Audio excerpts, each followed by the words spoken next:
छात्रों, आज हम पहली पद्य, जिस पद्य का नाम है भारत महिमा, और इसे जयशंकर प्रसाद जी ने लिखा हुआ है। उन्होंने इस पद्य में प्रकृति ने हमारे देश की रचना बड़े प्यार से की है। हमारा देश हिमालय की गोद में बसा हुआ है। हमारा देश सबसे पहले जागृत हुआ था और इसकी संस्कृति सबसे पुरानी है। प्रस्तुत कविता में छायावाद के प्रवर्तक जयशंकर प्रसाद जी ने हमारे प्यारे देश भारत की इसी महिमा मंडित अतीत का मनोरम चित्रण किया है। कवि की आकांक्षा है कि हमें सदैव अपने देश पर, इसकी सभ्यता और संस्कृति पर गर्व करना चाहिए। आवश्यकता पड़ने पर हमें देश के लिए अपना सर्वस्व न्यौछावर कर देने के लिए तत्पर रहना चाहिए।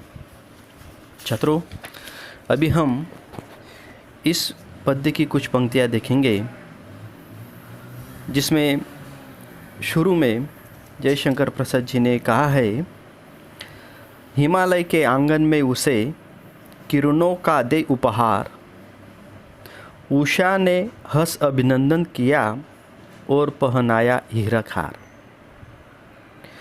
जगे हम लगे जगाने विश्व, लोक में फैला फिर आलोक, यौमतम पुंज हुआ तब नष्ट, अखिल संस्कृति हो उठी अशोक। विमल वाणी ने वीणा ली, कमल कोमल कर में सप्रीत, सप्त स्वर सप्त सिंधु में उठे, छिड़ा तब मधुर साम संगीत। छात्रों, इस पद्य की पंक्तियों में कुछ हमें नए शब्द आए हुए हैं, जिस तरह से उपहार यानी भेंट, हीरक हार यानी हीरो का हार, आलोक प्रकाश, योम आकाश, तम अंधेरा, पुंज समूह, अखिल संपूर्ण, संस्कृति संसार, अशोक शोकरहित, विमल पवित्र, वीणा यहाँ पर इसका अर्थ है सरस्वती, सप्रीत यानी प्रेम के साथ, साम या का अर्थ है सामवेद।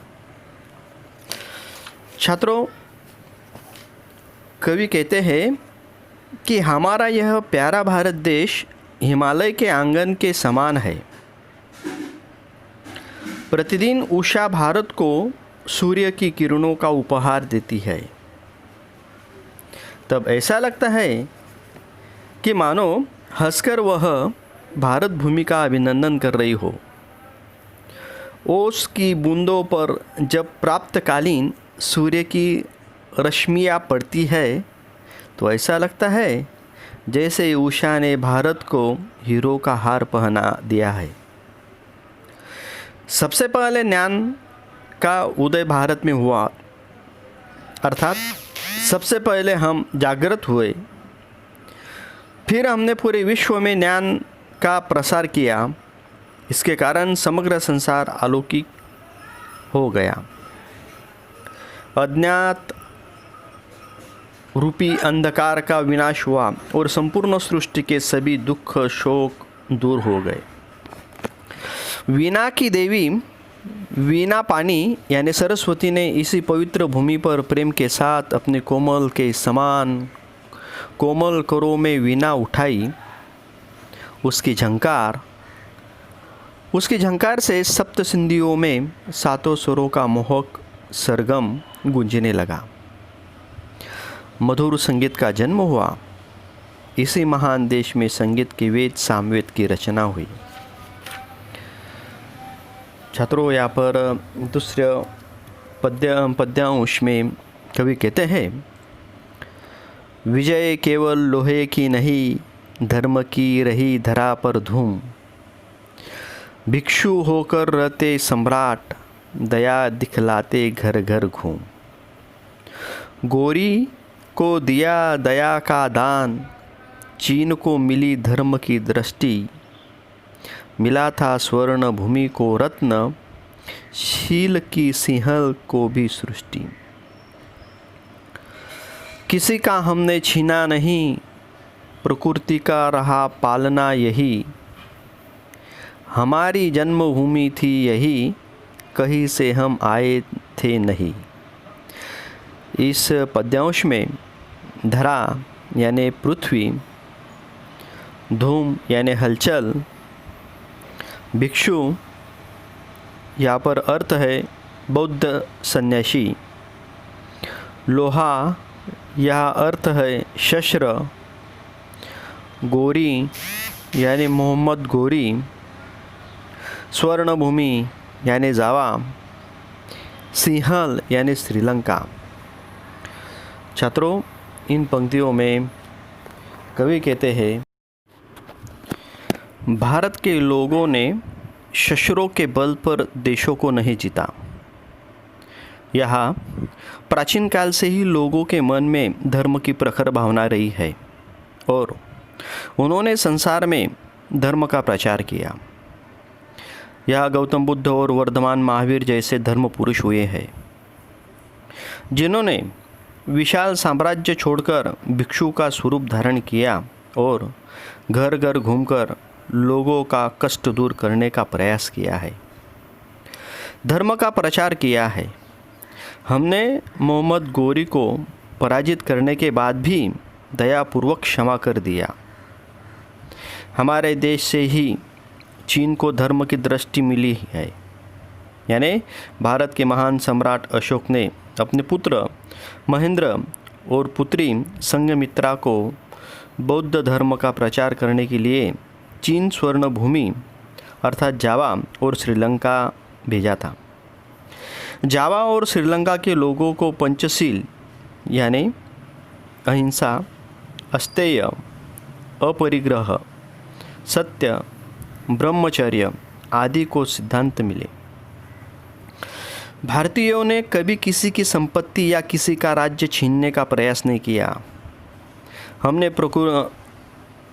प्रकृति ने प्रत्येक वस्तु मुक्त हस्त से प्रदान की है। प्रकृति की हमारे देश पर महान कृपा रही है।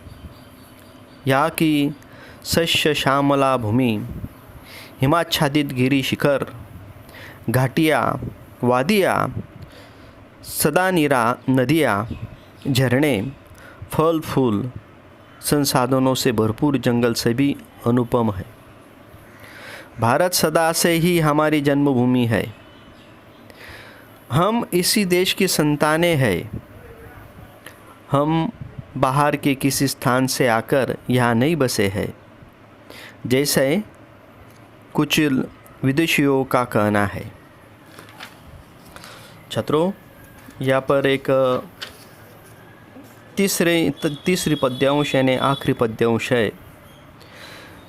चरित थे पूत भुजा में शक्ति, नम्रता ही रही सदा संपन्न, हृदय के गौरव में था गर्व,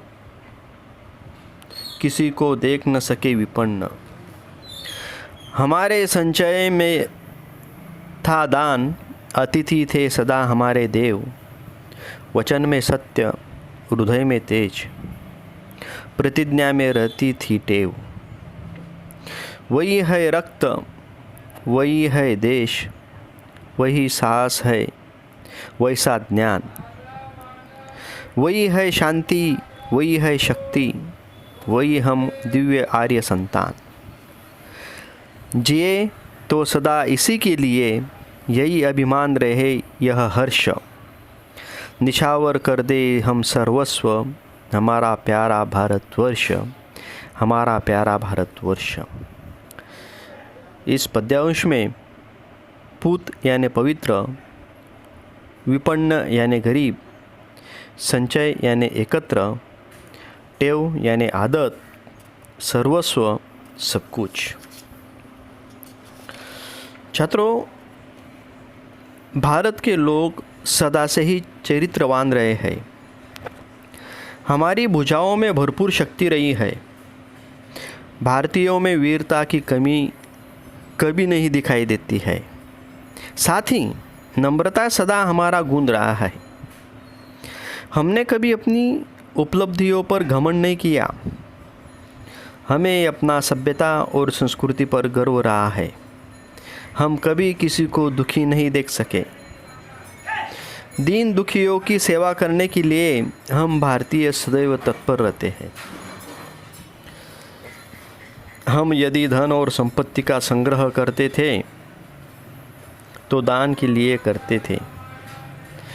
दान वीरता भारतीयों का गुण रहा है। हमारे देश में अतिथियों को सदा देवता के समान माना जाता था। भारत के लोग सत्य बोलना अपना धर्म मानते हैं। यानी भारतीय सत्यवादी हरिश्चंद्र की संतानें हैं। हमारे हृदय में तेज था, गौरव था। हम सदा अपनी प्रतिज्ञा पर अटल रहते थे। प्राण जाए पर वचन न जाए, यह हमारा जीवन मूल्य रहा है। आज भी हम भारतीयों की धमनियों में उन्हीं पूर्वजों का रक्त प्रवाहित हो रहा है। आज भी हमारा देश वैसा ही है। आज भी भारतीयों में वैसा ही साहस है। भारतीय आज भी ज्ञान के क्षेत्र में सबसे आगे है। आज भी हम पहले के समान शांति की पुजारी है। देशवासियों में वैसे ही शक्ति है। हम उन्हीं आर्यों का दिव्य संतानें हैं।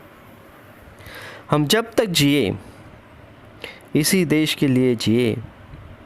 हमें इसकी सभ्यता और संस्कृति पर अभिमान है और हर्ष है कि हमने इसी भूमि पर जन्म लिया है।